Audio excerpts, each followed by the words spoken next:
My hands tremble slightly as I smooth the ivory tablecloth over the long banquet table.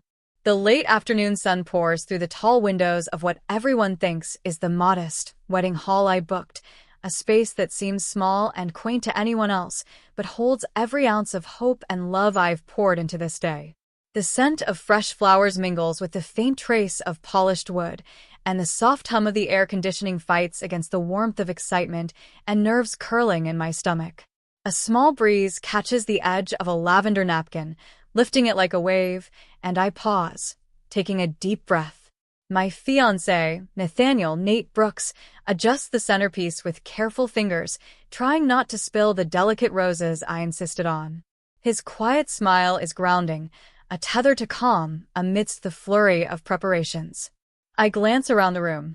The hall is simple, $1,200 simple, according to my family's calculations, but to me, it's perfect. I imagine laughter echoing against these walls, friends swapping stories under the soft glow of fairy lights, the little things that matter most: joy, presence, love. My niece, Lila, toddles near the chairs, clutching a plush bunny. Her innocent curiosity reminds me why I'm here, to celebrate love, family, and hope. Then the unease creeps in. My phone buzzes again, another text from my sister, Hannah. $1,200? Really? You could have done better. My chest tightens. A week ago, this would have stung more. Now, it just hints at the disappointment waiting behind forced smiles and polite applause. I set the phone face down, determined not to let their judgment spoil this moment. I hear footsteps behind me. It's Maya, my longtime friend and coworker, holding a tray of perfectly frosted cupcakes. She tilts her head, eyebrows furrowed. "Everyone's running late," she says gently, her voice a calm lighthouse in the rising tide of stress. She sets the tray down with care. I watch Lila's eyes widen as the frosting glistens in the sunlight. For a moment, everything feels normal, warm, as if nothing could tarnish this tiny bubble of happiness. But then a shadow falls across the hall, my mother's text. "Emily, you're wasting money again. This is cheap and embarrassing." Wait. I am not Emily. I shake the name off, but the sting remains. My heart flickers with doubt. I bite back a sigh. Could they see what I see? Could they understand the hours I spent researching, negotiating, and secretly arranging every detail to make this day magical? The air grows heavier. Chairs remain empty. Voices I expected to fill this room are absent. Even Nate notices, his hand brushing mine for reassurance. Lila clutches my skirt, sensing the tension. I kneel to hug her, breathing in the faint scent of her strawberry shampoo. "It'll be okay, pumpkin," I whisper, hoping I believe it myself. A half-hour passes. The first guests trickle in, smiles tight, glances assessing. I notice Hannah standing by the entrance, arms crossed, murmuring to my father about how frugal I've been. I swallow the lump forming in my throat and look toward Nate. He gives me a quiet nod, an unspoken promise. We've got this. The last thing I see before stepping back to welcome the few early arrivals is the soft sparkle of light bouncing off the crystal vase at the center of the table. It's beautiful. It's ours. And yet the room still feels emptier than it should. My heart aches with a quiet sting, a whisper of doubt that maybe, just maybe, my family doesn't see the magic I've created. I've barely had a chance to breathe when the first cracks appear. The room feels colder now, not from the air conditioning, but from the silence of people who were supposed to arrive. RSVP confirmations had been a disaster, texts unanswered, calls ignored. Each unanswered message stings sharper than the last. My hands fidget with the hem of my dress, trying to hide the tremor in my fingers. Maybe they're just running late, I mutter, more to convince myself than anyone else. But the small voice in my chest whispers, "They don't care." Lila toddles up, holding her bunny upside down. "Where's Aunt Hannah?" she asks, her brow furrowed. Her innocence cuts deeper than any harsh word. I kneel, brushing her hair from her face. "She'll be here soon, sweetie. Don't worry." My voice wavers, betraying the calm I try to show. Then I hear the front door click and heavy footsteps. It's my cousin Brady, but not with a smile. He leans against the frame, arms crossed, eyes scanning the room like a critic reviewing a poorly staged play. $1, 200, huh? He says, voice dripping with judgment. I thought you could do better. I force a small smile, hiding the twist of hurt in my chest. It's enough for us, I say softly, as if repeating it might make it true. Behind him, Maya gives me a quiet, supportive nod, but even her face is taut with concern. I glance at the half-melted cupcakes, the slightly wilted flowers I had worried about for days. Even the air feels heavier now, laden with expectation and disappointment. A message pings on my phone. It's from my mother. Stop overreacting. Nobody cares about your tiny wedding hall. Just do what we say. I stare at it. My fingers tighten around the phone. I feel a pang of disbelief and anger, but I swallow it. I can't let them see me crumble, not in front of Lila, not in front of Nate, not even in front of Brady. Lila tugs at my hand, her small voice asking, Mommy, are we okay? I kneel again, hugging her tightly, hiding the hot tears forming behind my lashes. Yes, baby, I whisper, though my chest feels hollow.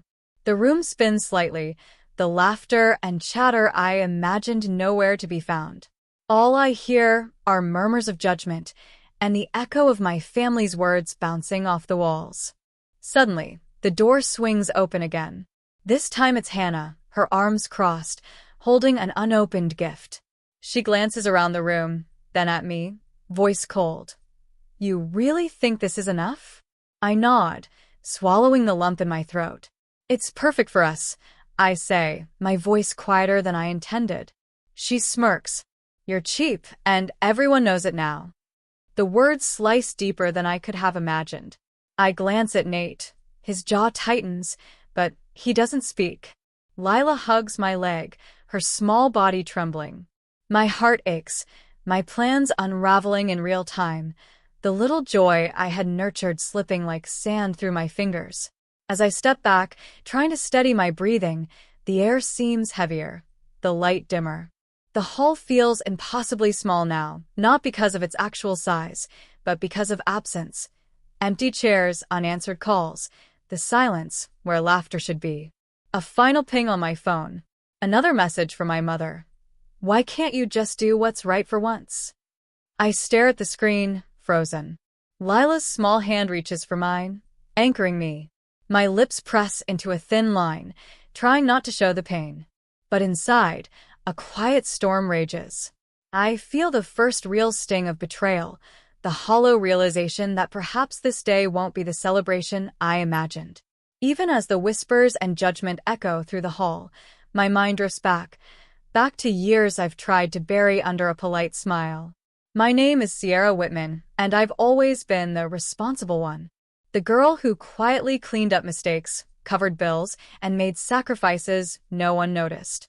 I remember Christmas mornings when the living room glittered with lights, but my name was rarely spoken aloud. My older brother, Derek, would tear into his presence while I carefully opened mine, only to be reminded later that I owed more help around the house. There were unpaid debts I'd quietly covered. The water bill for the apartment above ours, a car repair for my cousin's car, even tutoring fees for my brother's friends. I counted the amounts sometimes, $1, 200 here, $850 there, but they were never numbers to them, only expectations of endless obedience. I flash back to high school, balancing a part-time job while helping Mom with household expenses. She would often say, Sierra, you're the responsible one. Why can't you just do more? The words were meant as praise, but they felt like shackles. They conditioned me to overextend, to give without question, to hope that love came with compliance. And yet, every small rebellion, a skipped chore, a choice I made for myself, was met with cold reminders. Once, I bought my first apartment with my own savings. A week later, Derek complained to Mom that Sierra thinks she's better than us. I remember the sting of their words, the isolation that followed. It never made sense. I was responsible, careful, generous, but somehow, it was never enough. Even simple holidays were battlegrounds. I recall Thanksgiving at my Aunt Clara's house, the table overflowing with food. I had baked a pecan pie from scratch, proud of the delicate lattice on top. As I set it down, my mother's sharp gaze swept over it. Is that all? You could have done better, Sierra. I nodded, biting back tears as the pie remained untouched, a symbol of effort unnoticed, love unappreciated. The pattern carried into adulthood.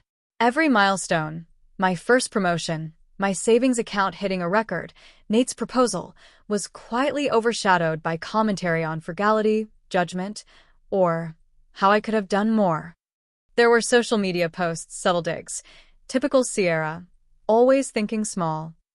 Pictures of birthdays, engagements, and celebrations were used as evidence of me being cheap, even when I had spent countless hours and thousands of dollars in secret.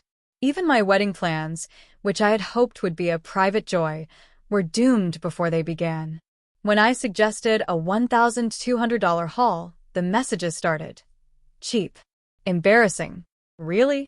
My family never knew, or maybe they refused to see, that I had quietly arranged for something far beyond their comprehension. A $4.7 million venue, booked in secret, complete with every detail I had dreamt of, awaiting the moment I would reveal it. It was not just about money, it was about control. Every dollar I earned, every choice I made, was subject to their approval or disapproval.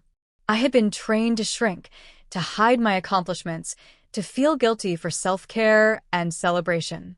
Even Nate's gentle encouragement was often shadowed by my own internalized fear. If I succeed, they'll find a way to take it away or shame me for it.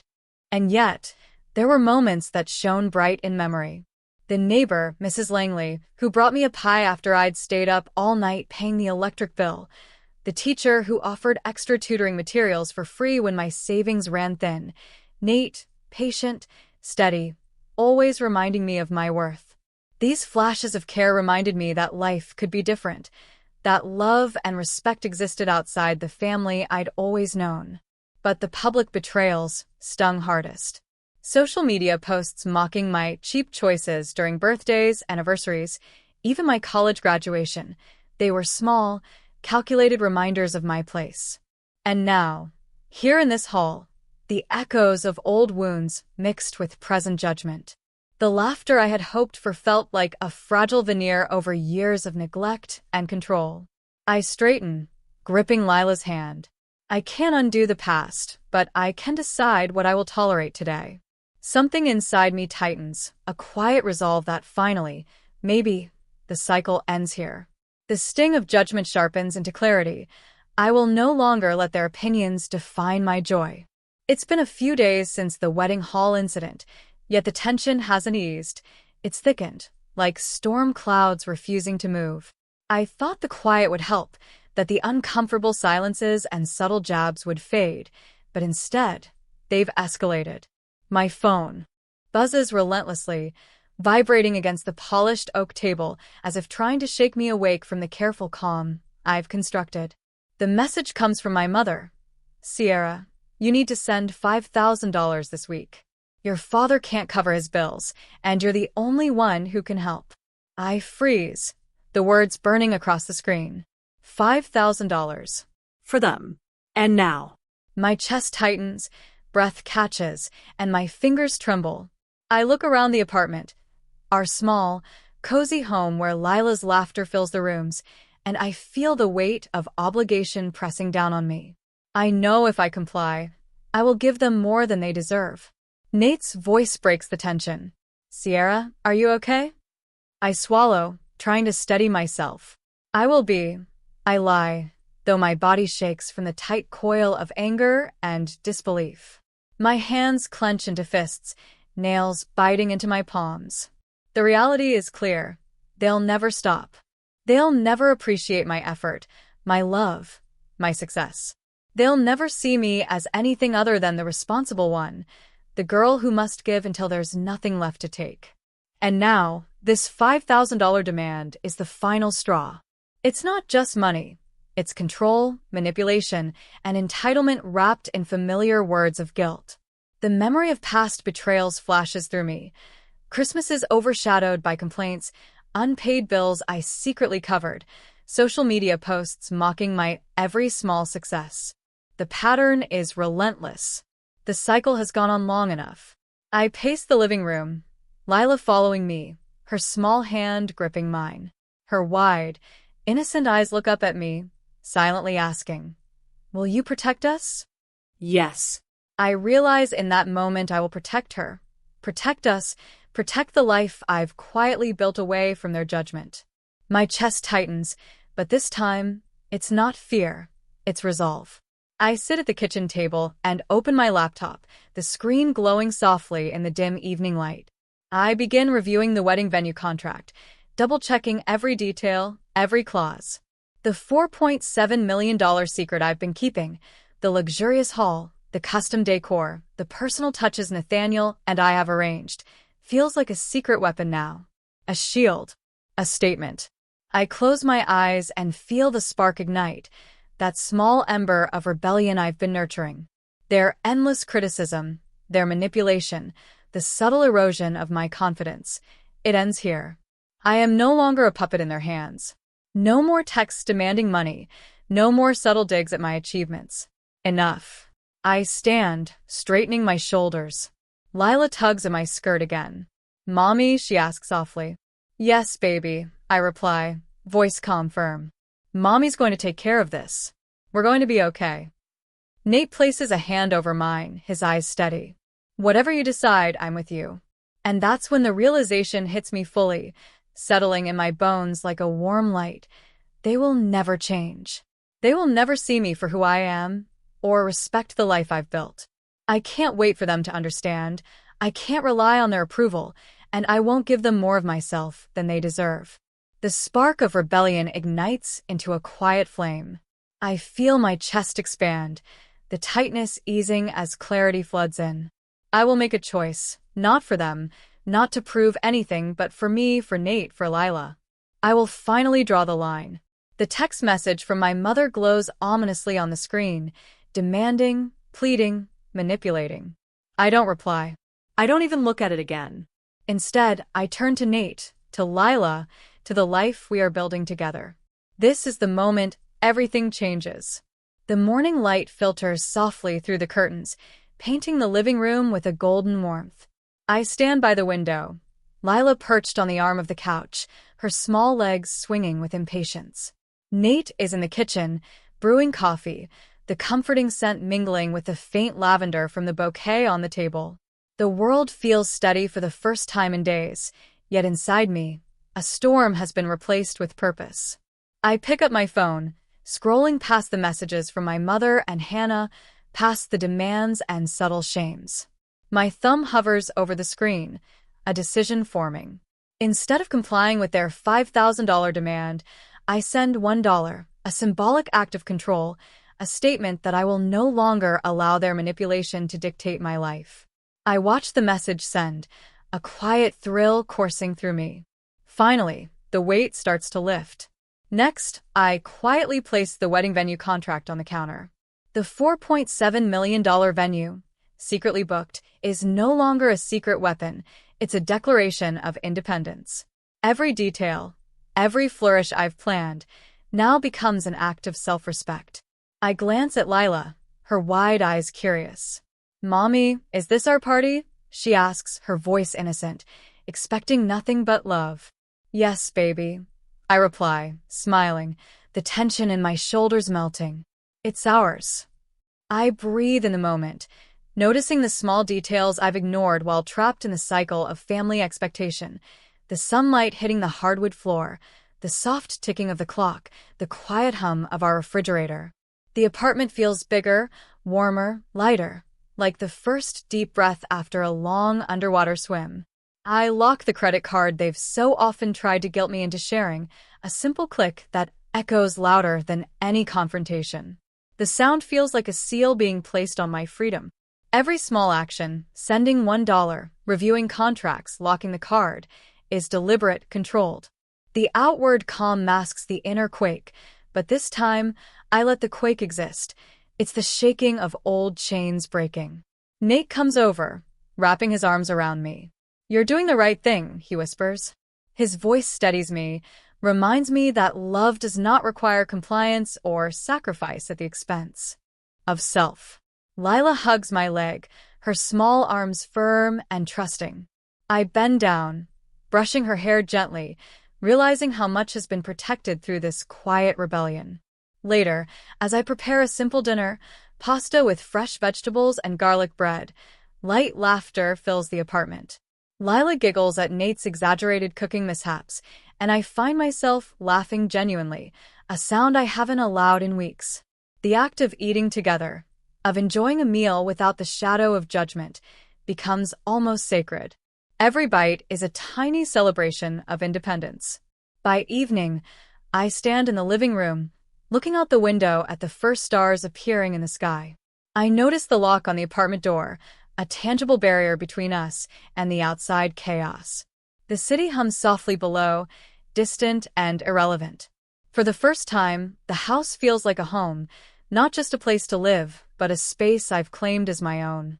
I pick up a small notebook, opening it to the first empty page I've reserved for this chapter of my life.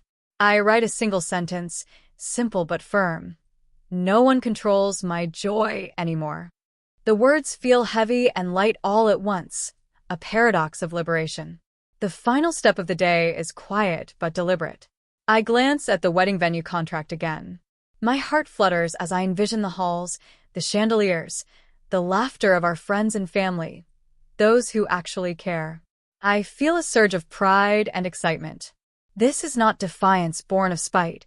It is affirmation of self-respect, of love chosen freely, not demanded. And in that moment, standing in the golden glow of evening, surrounded by the gentle presence of my family, the ones I chose, the ones who matter, I finally feel control returning. It's subtle, almost imperceptible, yet undeniable.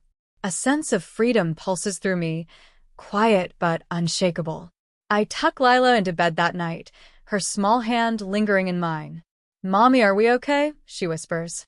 "Yes, baby," I say softly, a smile in my voice.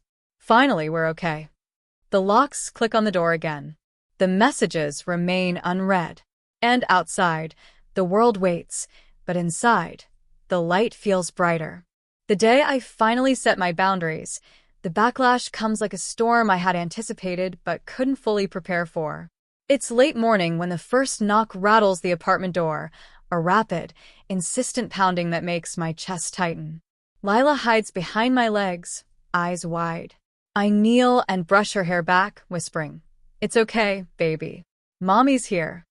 I open the door to find my mother, Catherine Whitman, standing there with her signature glare, arms crossed, and my sister Hannah behind her, lips pressed into a thin line.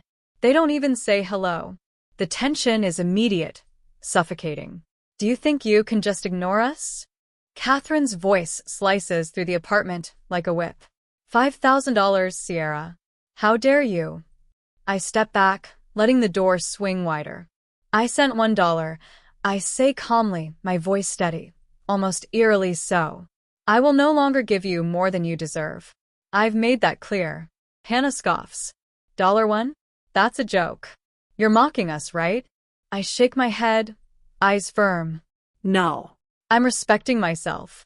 I'm done letting your demands dictate my life. They gape, the silence stretching for a moment too long. Then Catherine's voice rises again, sharper. "Do you think you can just make decisions like this? After everything we've done for you? The family, the sacrifices, the—" "Enough," I interrupt, my words clipped but resolute. I am no longer negotiating guilt or control. I am done. The confrontation escalates quickly. Catherine pounds her fists against the doorframe. Hannah begins to shout, their voices overlapping into a chaotic wave that fills every corner of the apartment. Lila whimpers, retreating into my side, and I feel her tiny hand clutch mine, seeking protection. That's when the doorbell rings again. The sudden chime cuts through the chaos, momentarily halting my mother and sister. I glance at Nate, whose calm presence steadies me. He steps forward and opens the door to reveal Officer Ramirez, called by my neighbor after seeing the commotion through the peephole. The officer's eyes sweep over the shouting family. "What's going on here?" he asks, voice firm but measured.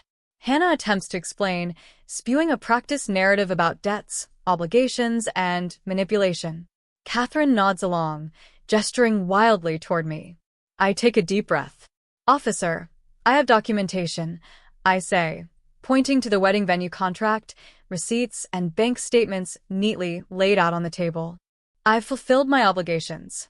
The rest is not owed. I am within my rights to set boundaries." The officer reviews the papers, his expression neutral but thorough. After a tense pause, he looks up. "Ma'am," he says to my family, "she is in the clear. You need to leave unless she invites you in." Their faces pale, and suddenly the anger falters. Catherine's lips tighten, Hannah's jaw clenches. They back away, muttering under their breath. My mother throws one last glance, fury mingled with disbelief, before storming down the hall with Hannah in tow. The echoes of their footsteps fade into silence. I stand still, letting the tension drain from my shoulders. Lila wraps her arms around my leg, her small voice trembling. "Mommy, am I not important enough?" My heart clenches, but I crouch to her level, taking her hands in mine. "Oh, baby," I whisper. "You are everything. You are more than enough. You are my world." Nate comes to my side, placing a steady hand on my shoulder. "You did it. You stood your ground. You protected your family, the real family," he says, nodding at Lila. I glance around the apartment, the sunlight streaming in, the faint hum of life outside, and feel a surge of moral victory. It isn't loud or triumphant. There are no fireworks. It's quiet, solid, true. The storm outside has passed, leaving me unshaken inside. Finally, I close the door, locking it deliberately, the click a resonant punctuation on the chaos that tried to break us. The messages remain unread. The guilt they tried to plant in my chest wilts away. And for the first time in years, I feel a strange, grounding peace. Lila climbs onto the couch, yawning, and Nate hands me a cup of tea. We sit together, the apartment calm and safe, the outside world temporarily contained. My rebellion has begun, the first true assertion of control over my life. I have drawn the line, and nothing, not even my own family, can erase it. The morning after the confrontation, the apartment feels different. Quiet, light. Almost as if the walls themselves are breathing easier, relieved that the storm has passed. Lila runs to the kitchen, grabbing her favorite sippy cup, while Nate leans against the counter, watching me with a gentle, knowing smile. And then there's a knock, a soft, deliberate sound this time. I open the door to Mrs. Langley, our elderly neighbor from down the hall, holding a small plate of banana bread. Her eyes crinkle at the corners as she smiles warmly. "Thought you might like a treat," she says, offering it without expectation. It's a simple gesture, but it strikes me deeply. For years, I've been surrounded by family who demand, who criticize, who take. And now, this act of quiet generosity, no strings attached, feels revolutionary. I accept it, my hands shaking slightly, and thank her. Later, a few coworkers stop by, dropping off gift cards, small notes of encouragement, even a bouquet of daisies. Each item is a reminder that kindness exists outside obligation, outside judgment. The contrast is stark. These people give freely, without manipulation, without expecting repayment. My chest swells with a warmth I haven't felt in years. I watch Lila play with the flowers, her laughter light and unaffected. Nate joins in, teasing her gently, and I feel a profound sense of relief. This is what life feels like when the weight of expectation and guilt is lifted. The apartment seems to expand, each room breathing with possibility. As I sort through the notes and gifts, I notice something remarkable. I have a surplus. Money saved quietly, time reclaimed, energy freed. I begin tracking our finances with a new sense of control, realizing that the choices I make now are truly mine. Each entry in the ledger feels like a brick in the foundation of my independence. The moral clarity hits me fully as I sip my tea, looking around at the tangible signs of support. These are people who see me, who appreciate me, who show up not because they must, but because they care. It's a revelation that leaves me both humbled and empowered. Even small acts take on new meaning. I notice a neighbor struggling with groceries and offer a hand without thought of repayment. Lila thanks me for helping, and I realize that generosity can be given freely, shared without expectation. It is radically different from the transactions I've endured with my family, where love was always conditional. By evening, I feel lighter.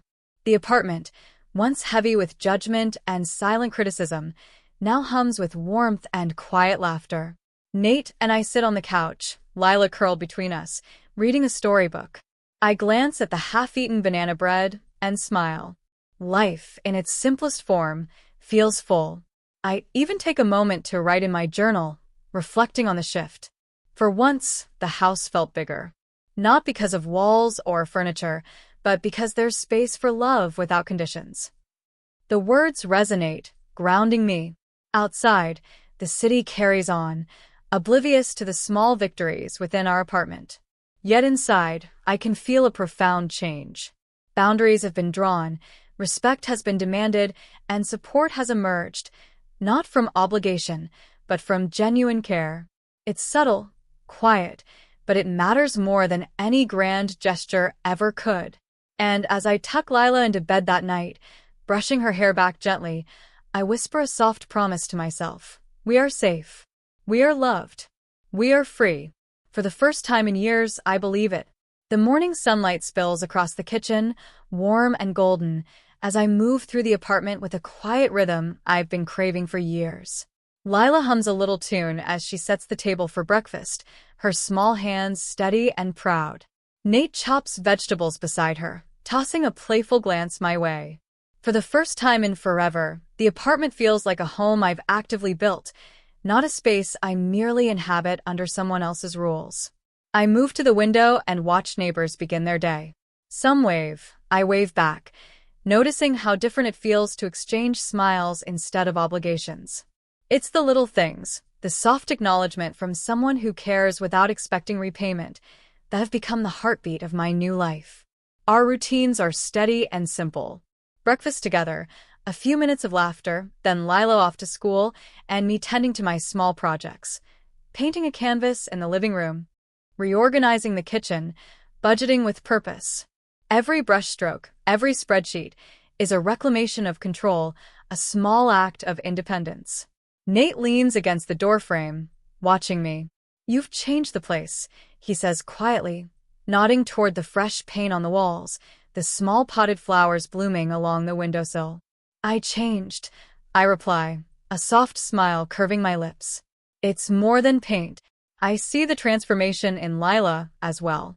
She's more confident, her laughter unguarded, her curiosity unfettered. At school, her teachers remark on her focus and joy, something I can now nurture without interference from the toxic voices of my family. I realize that every boundary I've drawn, every act of rebellion I took, isn't just for me. It's for her too. Occasionally, a message or call from my family slips through, but I decline politely, firmly. I've learned that control can coexist with kindness. I don't need to respond to every demand to maintain my peace. Some bridges may never fully mend, and that is acceptable. A new connection begins to blossom. Clara, a coworker and friend, joins us for a casual dinner one evening.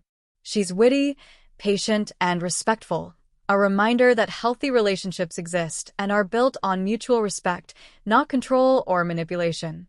Her laughter blends effortlessly with Lila's, filling the apartment with warmth and ease.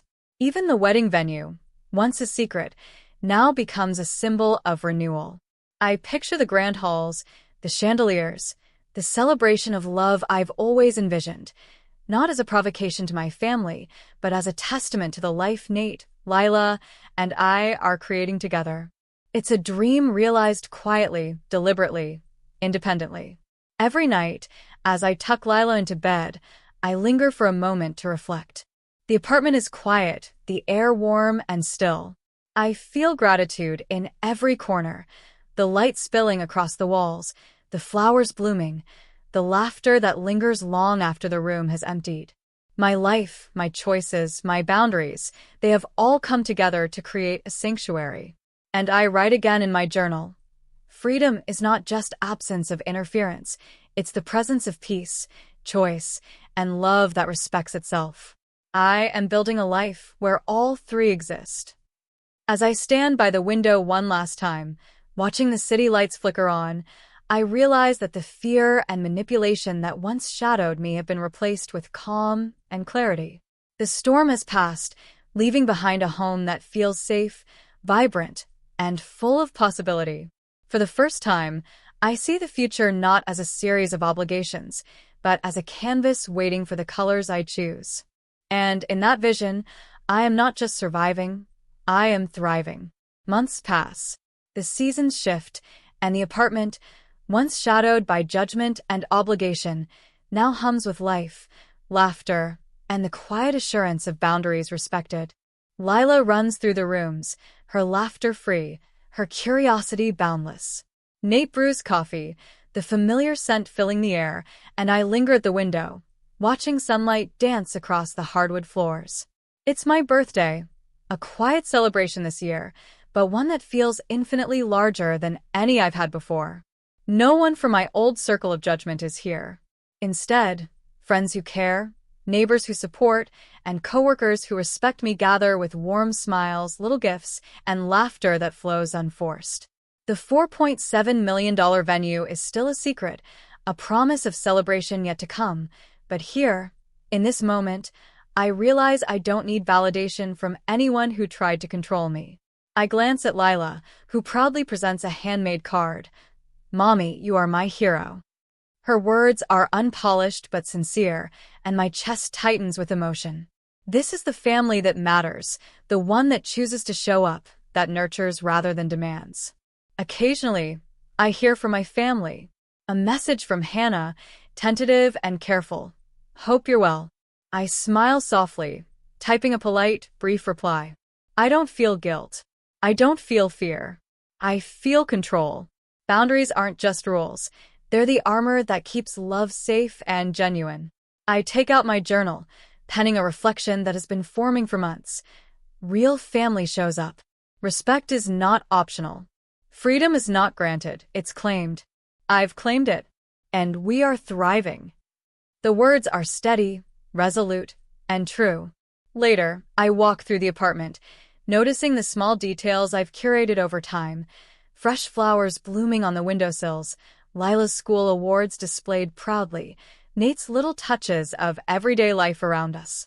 Each object, each choice, is a testament to the life we've built together, free from manipulation and filled with love chosen freely. The phone buzzes. A friend sends a picture from the wedding venue. They've sneakily visited it to admire the decor I've planned. The chandeliers sparkle even through the photo, every detail precise, magical. I allow myself a quiet smile. One day soon, Lila and Nate and I will celebrate there, and the day will be ours entirely, for no one else's approval or expectation. I tuck Lila into bed that night, brushing her hair back as she murmurs sleepily, "Mommy, this is perfect." "Yes, baby," I whisper, kissing her forehead. "It is perfect, because we made it ours." I stand in the living room, looking out the window at the city lights twinkling in the night. A sense of peace settles over me, steady and unshakable. The storm of judgment, the pressure, the guilt, they're distant now, echoes that no longer control my life. I close my eyes, breathing deeply, feeling the quiet strength that has carried me here. Freedom is not loud or dramatic. It is subtle, it is steady, it is earned. And now it is ours. Finally, I write the last word in my journal for the night. Home.